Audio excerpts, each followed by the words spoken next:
Rakkoo qulqullina tajaajila fayyaa furuu keessatti dhiyeessiin qorichaa baay'ee gahee olaanaa qaba. Dhiyeessii qorichaatti wal qabatee rakkoo jiru akka magaalaa Shaggaritti furuudhaaf inisheetivoota gurguddaa sadeen ta'u qabannee hojjechaa turree jirra. Achi keessaa tokko manneen qoricha modeela hawaasaa magaalaa keessatti babal'isuudha jechuudha. Shaggari gaafa hundaa'u manni qoricha modeela hawaasaa 2 qofadha magaalaa kana keessa kan ture. Amma yeroo ammaa kana manneen qoricha modeela hawaasaa 32 magaalaa Shaggar keessatti tajaajila kennaa jiranii.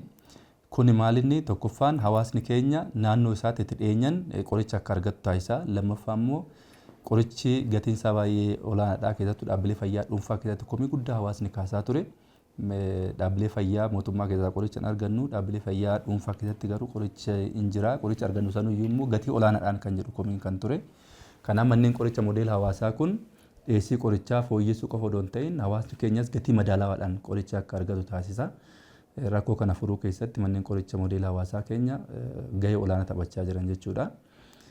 Hanga ammaatti waggoota 3 kana keessa manneen qoricha modeela hawaasaa kana qofatti namoonni 277,500 ol ta'an tajaajila argatanii jiran jechuudha. Oduu manneen qoricha modeela hawaasaa kun babal'achuu baatanii hawaasni kun hundumtuu kan manneen qoricha dhuunfatti dararamanii yookaan immoo qoricha dhabanii rakkatan waan ta'eef komiidhaaf illee baay'ee saaxilamaa turre jechuudha.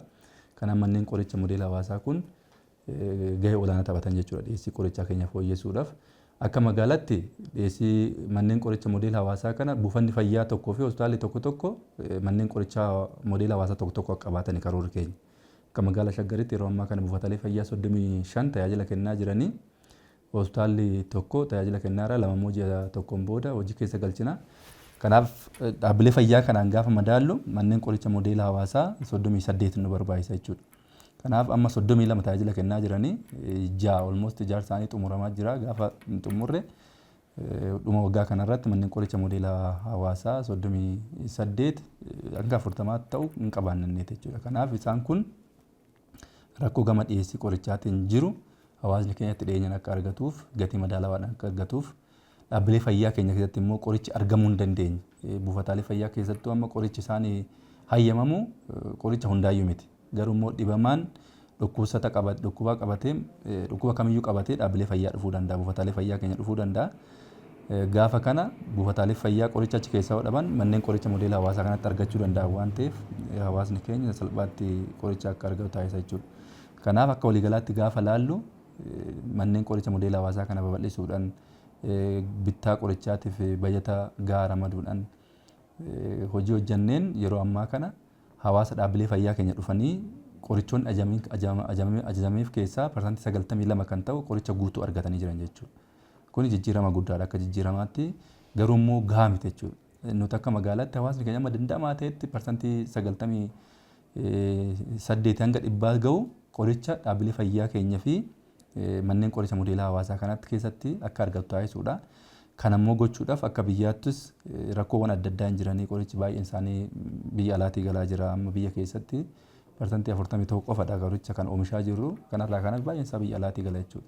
Kanaaf warshaalee adda addaa akka biyyaattis akka naannoottis qabamanii jiranii isaan san gaafa guunne dhaabbanni dhiyeessii qorichaa biyyoolessaatis siistima addaa bara kana istaabilishii godhe isaa wajjin waliin dubbachaa parsantii 80 fi kanas dhaabbilee fayyaa keenya keessatti dhiyeessinee rakkoo gama qorichaatiin jiru magaalaa keenya keessatti furuudhaaf hojii guddaadha kan hojjechaa jirru jechuudha.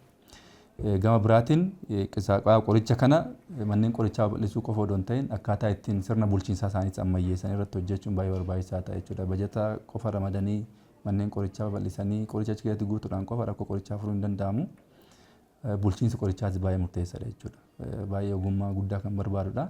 Kanaaf qisaasamni akka hin jiraanne manneen qorichaa kana keessattis dhaabbilee fayyaa keenya keessattis qisaasamni akka hin jiraanneef sirnoota ammayyaa adda addaa hojiirra oolchaa jirra. Achi keessaa tokko sirna bulchiinsa qoricha ammayyaa APTS kan jennu Auditable Pharmaceutical Transaction Service kan jennu dhaabbilee fayyaa keenya gara 19 ta'an keessatti amma hojiirra oolchaa jirra. Isa san immoo digitaalaayiz gochuudhaaf elektiroonik APTS kan jennu istaabilish goonee gara buufataalee fayyaa 9 irra geenye irraa isa kana bal'inaan yoo istaabilish goone dhiyeessiin qorichaa keenya qoricha guyyaa bitamerraa qabee hanga dhaqee tajaajila oolutti akkamitti akka socho'aa jiru salphaatti kan odiit ittiin goonu kan ittiin hordofnudha jechuudha.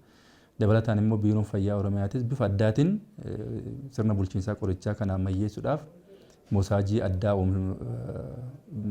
wanna godheera odaa keer kan jedhamu moosaajii odaa keer jalatti immoo daawaa kan jedhamu sirna bulchiinsa qorichaa kan ittiin to'atamu bara kana laawwanchi godhamee bifa addaatiin itti deemaa jira. Kanaaf sirna kana bal'inaan hojiirra oolchaa deemne qoricha keenya salphaatti to'achuun hordofuun tajaajila hawaasaatiif qofa akka oolu gochuun hin danda'ama. Amma sadarkaa sanitti hojii bal'aa hojjechaa jirra. Dabalataan immoo ogeeyyii keenya wajjin sadarkaa adda addaatti marii adda addaa gaggeessina.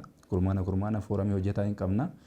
Achirratti hordofii deeggarsa yeroodhaan magaalaa irraas waan gaggeessinuuf kutaa magaalaas dhaabbilee fayyaa waan gaggeessuuf bu'aalee hordofii deeggarsaa irratti marii bal'aadha kan gaggeessinu jechuudha. Dhugaa dubbachuudhaaf ogeessi magaalaa kana keessa jiru baay'een isaa baay'ee of kenneetti kan hawaasa tajaajiluuf sababiin isaa rakkoo kana hawaasni naannoo kana jiru rakkoo akkamii keessa akka ture hin beekamu.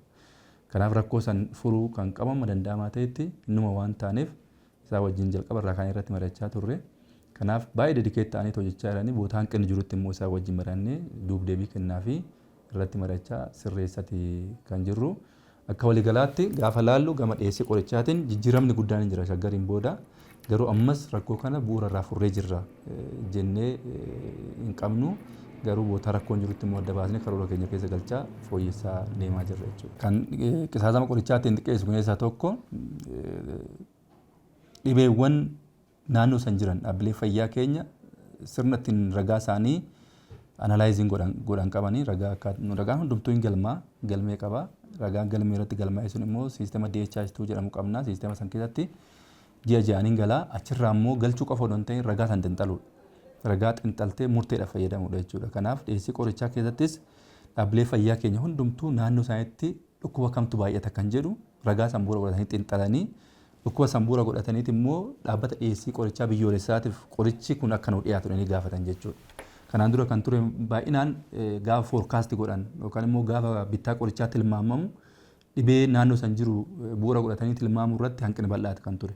Kanaaf dhiyeessiin qorichi gaafa dhiyeessii qorichaa biyyoolessaa irraa dhiyaatu yeroo barbaadametti itti fayyadamanii tajaajilaaf oolchuu irra baay'inaan expired ta'uun baay'inaan turee jira jechuudha. Kanaaf rakkoo kana xiqqeessuudhaaf amma sirni foorkaasting yookaan immoo bittaa qorichaa ittiin fuulduratti ilaalanii gaafatan dhibee naannoo san jiru bu'uura godhatanii qoricha gaafachuun jira. Inni kunis hanga ta'e qisaasama qorichaa sanii hin xiqqeessa jechuudha.